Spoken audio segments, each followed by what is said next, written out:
ගොඩක් අය කෙට්ටු වෙන්න try කරන්නේ කන්නේ නැතුව ඉඳලා. ඉතින් ඒක ඇත්තටම වැරදි වැඩක්. මේ විදිහට කරන එකෙන් ඔයාගේ ශරීරය දුර්වල වෙලා ඔයාට ලෙඩ රෝග වලට මුහුණ දෙන්නත් සිද්ධ වෙන්න පුළුවන්. නිරෝගීව බර අඩු කරගන්නවා කියන්නේ ඔයාගේ ඇඟේ තියෙන මේදය දහනය කරලා ඔයාගේ මාංශ පේශි ආරක්ෂා කරගන්න එක.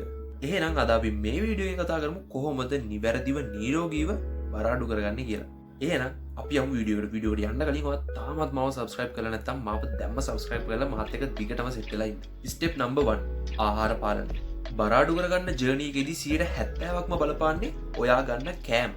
ඔයා දවසට වැය කරන කැලරි ප්‍රමාණයට වඩා අඩු කැලරි ප්‍රමාණයක් ඔයාගේ ශරීරයට ගන්න ඔයා වග බලා ගන්න ඕනේ. පාන්, බනිස්, බත්, පැණි බීම වගේ දේවල් අඩු කරන්න try කරන්න. මේ වෙනුවට නියුඩ්ඩ සහිත සහල්, කුරක්කන්, ඕට්ස් වගේ සංකීර්ණ කාබ්ස් තියෙන කෑම වර්ග තෝරගන්න. ඒ වගේම තමයි ප්‍රෝටීන් බහුල කෑම ගන්න එකෙන් ඔයාගේ බඩගින්න පාලනය වෙනවා. ඒ වගේම තමයි ප්‍රෝටීන් මාංශ පේශි ශක්තිමත් කරන්නත් උදව් වෙනවා. කෑම වේල් වලට එළවලු, පළතුරු සහ තන්තු බහුල කෑම එකතු කරගන්න try කරන්න. step number 2 දවසට ලීටර් 3ත් 4ත් අතර ප්‍රමාණයක් ජලය පානය කරන්න. කෑම ගන්න විනාඩි 30කට වගේ කලින් හොඳ වතුර වීදුරුවක් බොන එකෙන් ඔයා ගන්න කෑම ප්‍රමාණය ස්වභාවිකව අඩු කරගන්න මේක උදව් වෙනවා. ඔයා ගන්න පැණිබීම සහ ශක්ති දනක පාන වෙනුවට තැඹිලි වතුර, කුරුඳු තේ හරි සූදුරු වතුර වගේ ස්වභාවික පාන වර්ග භාවිත කරන්න.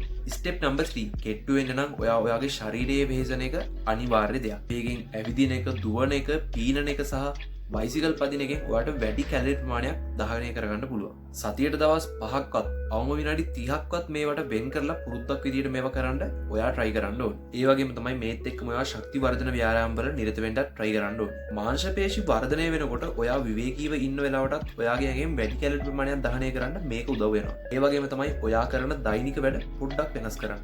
උදාහරණයක් විදිහට ඔයා හැම වෙලේම lift use කරනවා නම් ඔයාට පුළුවන් පඩි පෙළ use කරන්න.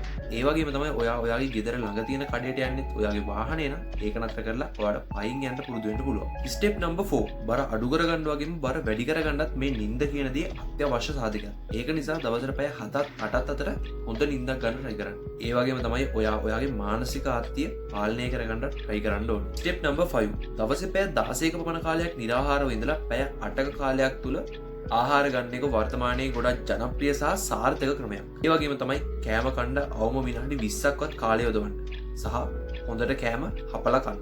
step number 6 ඔයා රෑ කෑම ගත්ත ගමන් ඔයා නිදා ගන්න යන්න එපා. නිදා ගන්න පැය 2කට හෝ 3කට කලින්වත් ඔයාගේ රෑ කෑම කාලා ඉවර කරන්න ඕනේ. ඉතින් කෙට්ටු වෙනවා කියන එක ෂණිකව කරන්න පුළුවන් දෙයක් නෙමෙයි. ඒකට කාලයක් ගත වෙනවා. මේ හැමදේම තීරණය වෙන්නේ ඔයාගේ මහන්සිය සහ කැපවීම මත. එහෙනම් good luck. මේ වෙනකම් ඔයා වීඩියෝ එක බලුවා නම් like කරලා comment කරන්නත් අමතක කරන්න එපා.